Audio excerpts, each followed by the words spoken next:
Olá, queridos viajantes da Palavra de Deus, sejam muito bem-vindos a este canal. Tudo bem com vocês? Para vocês que ainda não me conhecem, eu me chamo Mari Garcia e se você ainda não está inscrito aqui, este é o momento que você pode se inscrever. Ativa o sininho aqui embaixo, para o YouTube te avisar toda vez que eu postar um vídeo novo por aqui. Me segue lá nas minhas redes sociais, Instagram, Facebook e Telegram. E não se esqueça do meu segundo canal, Bíblia Falada. Eu vou deixar o link, todos os links aqui na descrição. É só você clicar e vai ser levado diretamente para lá.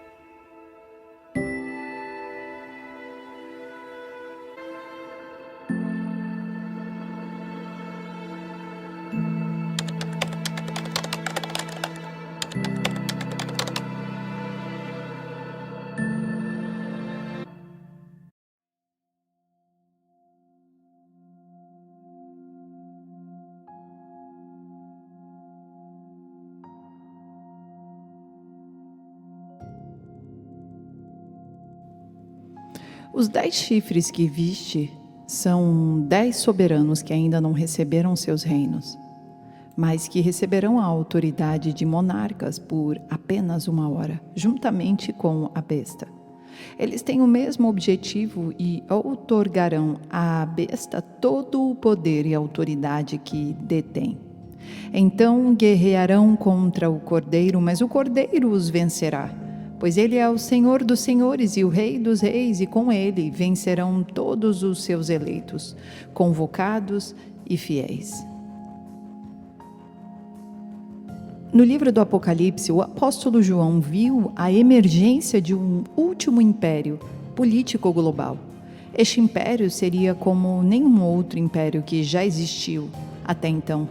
Teria os poderes combinados da antiga Babilônia, Pérsia, Grécia e Roma, e abrangeria os limites geográficos que estes antigos impérios englobavam. O profeta Daniel teve a mesma visão, como todos os grandes impérios antigos da história. Havia um império religioso dentro do político. Na escatologia bíblica, bestas apontam para impérios e chifres para governantes, reis destes impérios, sempre apontando para armamento, poder bélico. Nos últimos dias, haverá um império político e militar que buscará dominar o mundo. Este império da besta tem toda a crueldade e poder de todos os outros impérios mencionados na profecia, combinando corrupção espiritual, proeza militar, do antigo Egito, da Assíria, Babilônia, Medopérsia, Grécia e Roma. Será um império que se exaltará acima de Deus, com o próprio anticristo como seu líder. Um homem pessoalmente habitado pelo próprio Satanás. Ele carregará o espírito do anticristo e, além disso, será a reencarnação do próprio Satanás. Este último império mundial da besta será um reino oposto ao reino de Deus. E nos últimos dias, haverá um confronto entre aqueles que seguem o reino deste mundo e aqueles que seguem o reino de Deus. No final, haverá apenas 2 tipos de pessoas no mundo: aquelas que refletem a natureza de Jesus e os valores do reino, e aquelas que refletem a natureza e os valores do anticristo e o seu reino. Nos últimos dias, pouco antes da volta de Cristo, as pessoas terão sua lealdade a Cristo ou ao anticristo. Todo verdadeiro seguidor de Jesus está envolvido em uma luta espiritual com Satanás e suas forças todos os dias. Se não houver luta espiritual na vida do cristão, se não houver guerra entre as concupiscências da carne e os desejos do espírito, então precisamos nos perguntar se realmente estamos seguindo o Cordeiro. O Senhor Jesus nunca prometeu que estaríamos livres da guerra espiritual nesta vida. Inclusive, o apóstolo Paulo nos diz claramente que a nossa luta não é contra a carne ou sangue, mas poderes espirituais além da nossa capacidade de lidar, que só podem ser desarmados e derrotados pelo poder do Espírito de Deus, que repousa sobre cada um de nós, todo momento. Então ele diz em Gálatas 5,16, então eu digo, viva pelo Espírito e você não satisfará os desejos da natureza pecaminosa, pois a natureza pecaminosa deseja o que é contrário ao Espírito, e o Espírito o que é contrário à natureza pecaminosa. Eles estão em conflitos um com o outro para que você não faça o que deseja. Mas se sois guiados pelo Espírito, não estáis debaixo da lei. A única maneira de obter vitória a cada momento no mundo é ser guiado regularmente pelo Espírito Santo. Andar pela fé, confiando totalmente no Espírito que nos capacita, como está escrito em Romanos 8, versículo 12. Portanto, irmãos, temos uma obrigação, mas não é para a natureza pecaminosa, para viver de acordo com ela, pois se você viver de acordo com a natureza pecaminosa, você morrerá. Mas se pelo Espírito modificardes as obras do corpo, vivereis. Porque os que são guiados pelo Espírito de Deus são filhos de Deus. Como Deus é Espírito, Ele já conhece tudo o que estamos enfrentando. E Ele sabe como derrotar o que estamos enfrentando. Nenhum espírito maligno pode resistir ao Espírito de Deus. Isaías 59:19, quando o inimigo entrar como uma inundação, o Espírito do Senhor levantará um estandarte contra ele. Precisamos estar cientes de que temos um bandido espiritual que, junto com suas forças, está trabalhando dia e noite para destruir nossa vida espiritual, o nosso caminhar com Deus. É uma luta livre com o diabo, como o próprio apóstolo Paulo nos alertou em Efésios 6:12, pois a nossa luta não é contra a carne ou sangue, mas contra governantes, contra autoridades, contra poderes deste mundo tenebroso, contra forças espirituais do mal nas regiões celestiais. A palavra que ele realmente usa no grego original para a luta é a palavra que você usaria para descrever uma luta livre. O que precisamos entender como cristãos é que o Senhor Jesus nos deu sua própria armadura e armas para nos permitir guerrear contra o diabo. E Jesus espera que estejamos usando isto. Devemos vestir toda a armadura espiritual que Deus providenciou para nós em seu querido Filho, Jesus Cristo.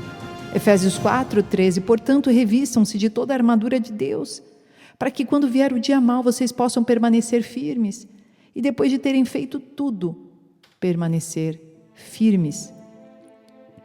Cada um de nós, como cristãos, principalmente hoje, enfrentará dias maus, quando os ataques são implacáveis e cruéis.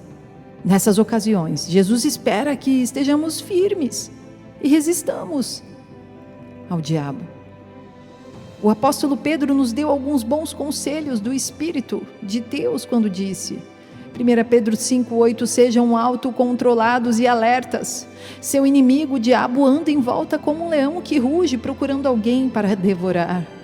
Resisti-lhe, permanecei firmes na fé, porque sabeis que os vossos irmãos espalhados pelo mundo sofrem as mesmas aflições.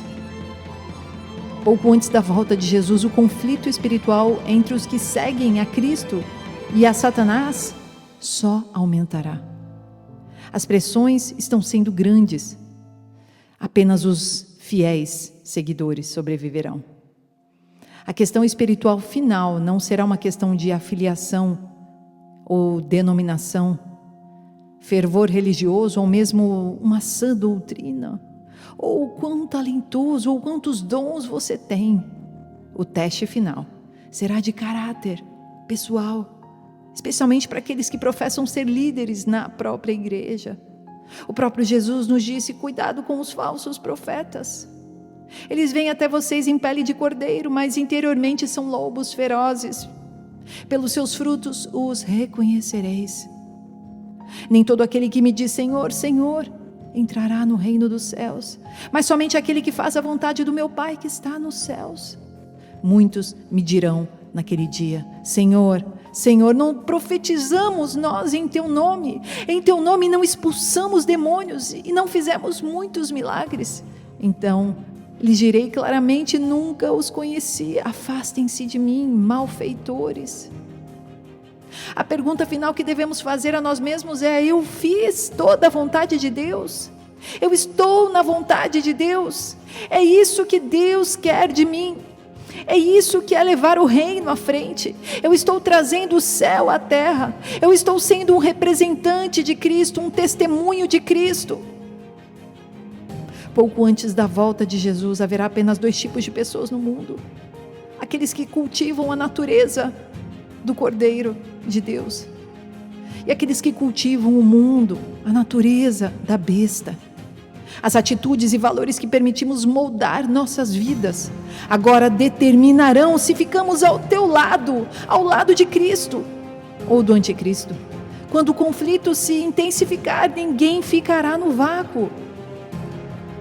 Todos nós seremos forçados a fazer uma escolha: Cristo ou o anticristo. De fato, o profeta Joel disse: multidões, multidões no vale da decisão, pois o dia do Senhor está próximo no vale da decisão. Joel 3,14.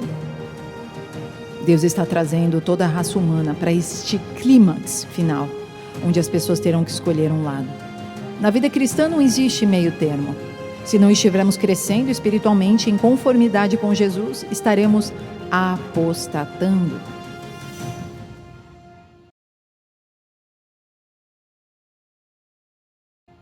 A vontade final de Deus para nós, como crentes, é que nos tornemos conformes à natureza e o caráter de Cristo. Nem tudo que acontece conosco é bom ou veio de Deus. Muitas vezes é resultado das nossas escolhas. Mas, mesmo nas coisas difíceis e ruins que acontecem conosco e que Satanás usa para trazer mal contra nós, para colocar em brechas que nós mesmos abrimos, pedaços dele dentro da nossa vida. Mesmo assim, Deus se volta e traz o bem, se continuarmos a confiar nele. Ele transforma situações que teriam um final infeliz. Ele frustra os planos de Satanás, transformando em um final feliz. Quando você se arrepende, quando você se volta para ele, as coisas mudam. E Satanás fica possesso com isso. Mas não importa. O trajeto que ele precisa seguir sempre é o de perdedor.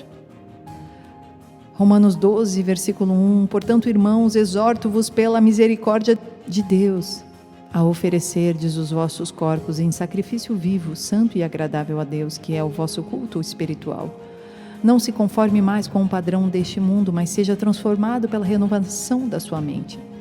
Então você será capaz de testar e aprovar qual é a vontade de Deus, sua boa, agradável e perfeita vontade. Agora mesmo, em sua vida como cristão, você está cultivando qual natureza? Do cordeiro ou da besta? Sua vida está sendo conformada aos padrões do reino de Deus ou dos valores do mundo? Pertencemos à Babilônia ou à cidade de Deus? Existem apenas 2 cidades. Elas podem não ser visíveis, mas estão ao nosso redor o tempo todo. Se nascemos de novo, então fazemos parte da cidade de Deus. Mas se não nascemos de novo, ainda somos escravos da Babilônia, do mundo, das vaidades, do Egito. Não conseguimos olhar para frente, estamos sempre olhando para aquilo que ficou para trás. A natureza que exibimos determina a qual império pertencemos.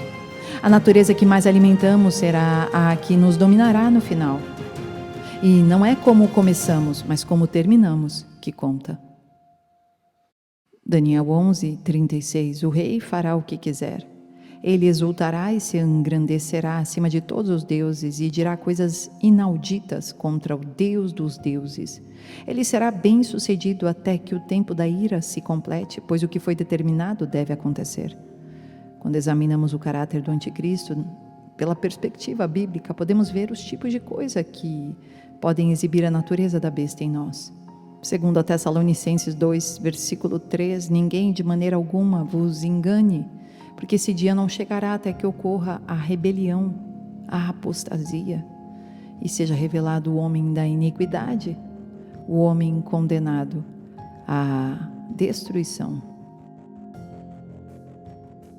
A rebelião mencionada aqui é a grande apostasia dos últimos dias, que o próprio Jesus se refere quando diz em Mateus 24:9: então sereis entregue para serem perseguidos e mortos, e sereis odiados por todas as nações por minha causa. Naquele tempo muitos se desviarão da fé, trairão e odiarão uns aos outros, e muitos falsos profetas aparecerão e enganarão a muitos.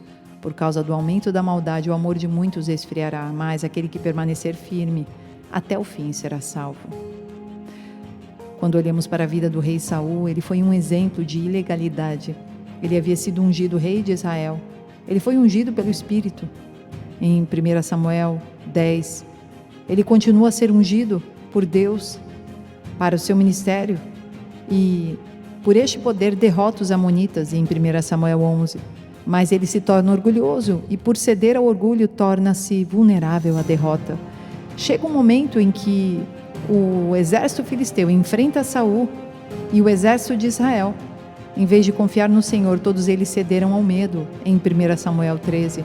Naqueles dias, Samuel era o homem designado por Deus para oferecer sacrifícios em nome do povo, mas ele demorou a vir a Saul e ao exército em Gilgal.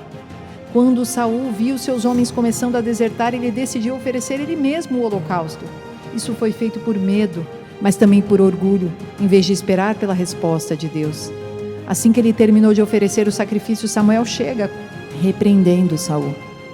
Dali em diante, Saul começa a se desviar. Mais tarde, ele desobedece intencionalmente à palavra de Deus. Em 1 Samuel 15, quando Samuel confrontou Saul, disse: eu cumpri as instruções do Senhor. Quando Samuel o desafiou, Saul insistiu que havia seguido as instruções. Saul disse que havia feito tudo o que Deus lhe pedira, mas na realidade ele só havia feito o que lhe convia. Este foi um ato de rebelião, um ato deliberado, que ele procura se justificar. Mais tarde, Saul constrói um monumento para si mesmo e finalmente sua apostasia o levou à possessão demoníaca. Deus chamou sua atitude de rebelião ou bruxaria, em 1 Samuel 15, 23. Como crentes, é importante que façamos tudo o que o Senhor nos manda fazer na palavra de Deus. Fazer a vontade de Deus não necessariamente consiste em fazer parte ou a maior parte do que Deus nos pede, mas tudo o que Ele pede. Existem dois tipos de cegueira: a cegueira espiritual, da ignorância que está nos incrédulos. O Deus deste mundo cegou seus olhos para a verdade de Jesus e do Evangelho. Esse é um tipo de cegueira espiritual. A outra é a cegueira voluntária, ou seja, conhecer a verdade e assim mesmo rejeitá-la. Os fariseus eram culpados deste pecado. O rei Saul também era culpado disso. Ele conhecia a palavra de Deus, mas a rejeitou. Ele apostatou da sua fé. Esse tipo de ilegalidade será uma marca notável na igreja cristã dos últimos dias. Hoje, muitos estão dizendo que são apóstolos, profetas, fazem milagres. E especialmente aqueles que querem muito dinheiro em troca. Mas quando você olha para a vida, para o fruto da vida, eles não vivem uma vida crucificada. Seu estilo de vida é completamente o oposto àquilo que um verdadeiro cristão deveria andar.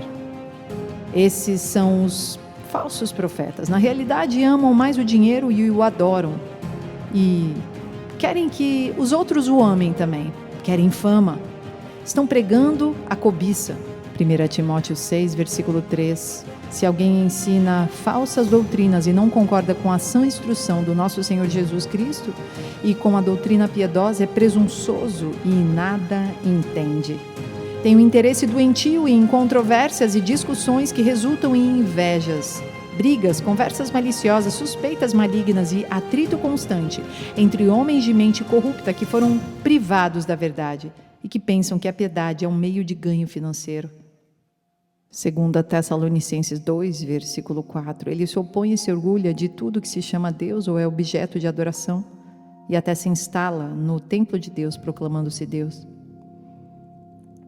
Sempre que vemos manipulação, dominação, controle na liderança, vemos esse espírito de autoexaltação. Nem todos os sinais, milagres e maravilhas são do Espírito Santo. Satanás também é capaz de falsificar sinais. Os magos do Egito fizeram isso quando se opuseram a Moisés.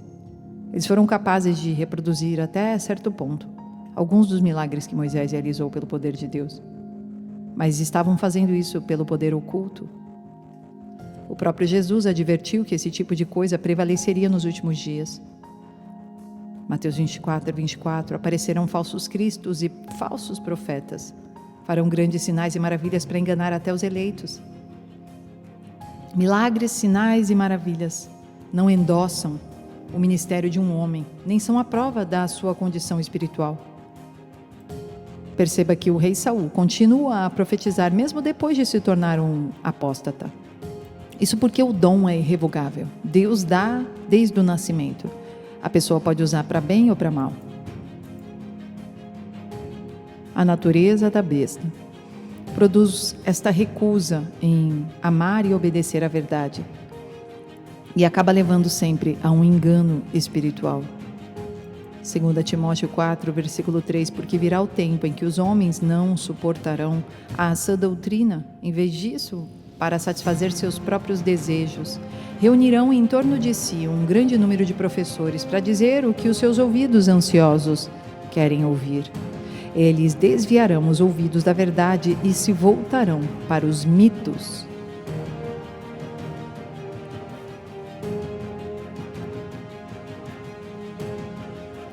A rebelião é como o pecado da feitiçaria. 1 Samuel 15, 23. E aqueles que se rebelam contra Deus juntam-se à mesma equipe de Satanás. A única palavra que resume a natureza animal é a palavra rebelião. A rebelião em nossos corações acaba levando à ilegalidade, orgulho, arrogância, vanglória em nossos dons e habilidades. Satanás sempre vai tirar proveito de nossas fraquezas. Filipenses 2, versículo 5. A atitude de vocês seja a mesma de Cristo Jesus, o qual, sendo Deus em sua própria natureza, não considerou que o ser igual a Deus era algo a que devia apegar-se, mas se esvaziou assumindo a própria natureza de um servo, feito em semelhança humana, e achado na forma de homem, humilhou-se a si mesmo e foi obediente até a morte de cruz. Perceba que a natureza de Cristo, a natureza do Cordeiro, é completamente oposta. Ele não compreendeu a igualdade com Deus, seu Pai. Ele não busca uma reputação para ele mesmo. Ele sempre foi obediente a Deus, o Pai. O maior contraste entre a natureza do Cordeiro e a natureza da besta é visto nas igrejas de Filadélfia e Laodiceia. Quando vemos Filadélfia no Apocalipse 3, versículo 7, ao anjo da igreja em Filadélfia escreve: assim declara aquele que é santo e verdadeiro, que possui a chave de Davi. O que ele abre ninguém consegue fechar, e o que ele fecha ninguém pode abrir. Conheço as tuas obras, eis que tenho colocado diante de ti uma porta aberta que ninguém consegue fechar. Tens pouca força, mas obedeceste à minha palavra e não negaste o meu nome. Farei aos da sinagoga de Satanás, aos que se dizem judeus e não são, mas mentem, sim, farei que venham adorar prostrados aos teus pés e saibam que eu te amo. O título Filadélfia significa amor fraterno. Descreve exatamente esta igreja que foi humilde. Eles eram fervorosos no seu serviço o tempo todo e Deus os exaltaria por conta disso. A igreja de Laodiceia, em Apocalipse 3, versículo 15, diz assim: conheço as tuas obras, sei que não és frio nem quente, antes fosses frio ou quente. E por este motivo, porque és morto, não és frio nem quente, eu estou a ponto de vomitar-te da minha boca. E ainda disses: e estou rico, conquistei minhas riquezas e não preciso de mais nada. Contudo, não reconheces que és miserável, digno de compaixão, pobre, cego e que estás nu. Portanto, ofereço-te este conselho: adquire de mim ouro refinado no fogo, a fim de que te enriqueças, roupas brancas para que possas cobrir tua vergonha, nudez, e compra o melhor colírio para que, ao ungir os teus olhos, possas enxergar claramente. O título para Laodiceia significa opiniões das pessoas. A palavra que descreve esta igreja é o orgulho. Os crentes desta igreja eram espiritualmente orgulhosos e arrogantes. Amavam o dinheiro e eram mornos em seu serviço ao Senhor. Se eles não se arrependessem, Deus os rejeitaria. No capítulo 19 do Apocalipse, nós vemos o resultado final do conflito entre as forças do Cordeiro e as forças do Anticristo. Apocalipse 19, versículo 11. Então olhei e eis que vi os céus abertos e diante de mim um cavalo branco, cujo cavaleiro se chama Fiel e Verdadeiro. Ele é responsável por julgar e guerrear com justiça. Seus olhos são como chamas vivas de fogo e em sua cabeça há muitas coroas. É um nome escrito que somente ele conhece. Estava vestido com um manto salpicado de sangue. Seu nome é a Palavra de Deus. Os exércitos dos céus o seguiam, vestidos de linho fino, alvo e puro, montados em cavalos brancos. Uma espada afiada saía-lhe da boca para ferir com ela as nações. Ele as regerá com um cetro de ferro, e ele mesmo é o que pisa o lagar do vinho da justa ira do Deus Todo-Poderoso. E em seu manto, sobre a coxa, traz escrito este nome: Rei dos Reis e Senhor dos Senhores.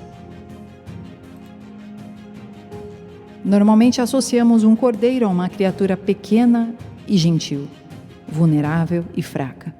É difícil imaginar um cordeiro irado. No entanto, Jesus é retratado aqui no Apocalipse como um cordeiro irado. Alguém que não está gentil e brando, mas está poderoso além de qualquer descrição. Quando Jesus voltar com grande poder e esplendor, todos neste mundo, do rico ao pobre, tremerão e procurarão se esconder do brilho da sua vinda. Toda a instituição do homem que Deus não estabeleceu será abalada e entrará em total colapso. As pessoas até chamarão as montanhas e as rochas para cair sobre eles, para escondê-los da face do Senhor Jesus. O grande dia da ira de Deus chegou. E quem poderá resistir ao seu poder? Quando o anjo destruidor passou pelo Egito, houve 3 coisas que os israelitas fizeram, que os tiraram do Egito para a terra prometida. Ou seja, uma conotação do mundo para o céu. Eles aplicaram o sangue do cordeiro nas portas das suas casas e abrigaram-se sob ele, pela fé em seu poder, para protegê-los. Comeram o cordeiro com ervas amargas e pães ázimos. Eles estavam prontos para partir. Se quisermos escapar da ira de Deus, que logo será desencadeada neste mundo, também precisamos fazer 3 coisas. Em primeiro, estar protegidos sobre o sangue de Jesus, andando na luz da palavra. Em segundo, precisamos nos alimentar da palavra e aplicá-la em nossas vidas. Terceiro, precisamos estar prontos para partir quando Jesus vier nos buscar. Vamos encontrá-lo nos ares. 1 Tessalonicenses 4:16, porque o mesmo Senhor descerá do céu com grande ordem, com a voz do arcanjo e com o toque da trombeta de Deus, e os que morreram em Cristo ressuscitarão primeiro. Depois disso, nós, os que ficarmos vivos, seremos arrebatados juntamente com eles nas nuvens, para encontrar o Senhor nos ares, e assim estaremos para sempre com o Senhor. Portanto, encorajem-se uns aos outros com essas palavras. Oremos. Senhor nosso Deus e nosso Pai, obrigada pela esperança da Tua volta. Obrigada porque nós fazemos parte da natureza do Cordeiro. Obrigada porque todos os dias nós nos renovamos na palavra e mesmo quando somos falhos, o Senhor se faz forte em nossa fraqueza. Obrigada, Espírito Santo, que nos consola, que nos acampa ao redor com anjos de força. Porque sozinhos somos fracos, mas com Tua presença nos tornamos mais fortes a cada dia. Nós precisamos, Senhor, respirar a Tua presença, nós queremos trazer o céu para a terra. Nós precisamos todos os dias diminuir a nossa vontade e trazer a Tua vontade à tona, pois é a Tua vontade que é a perfeita, é a boa e é a agradável. Sê conosco nessa caminhada, Deus. Leva embora toda a dor, o medo que nos impede de viver, a ansiedade que nos paralisa, a depressão que nos faz perder o presente que o Senhor nos trouxe hoje, que é a nossa vida. Nos dá força para continuar e que possamos refletir a Tua luz, Senhor, em nome de Jesus. Amém. Deus abençoe, queridos, e até o próximo vídeo.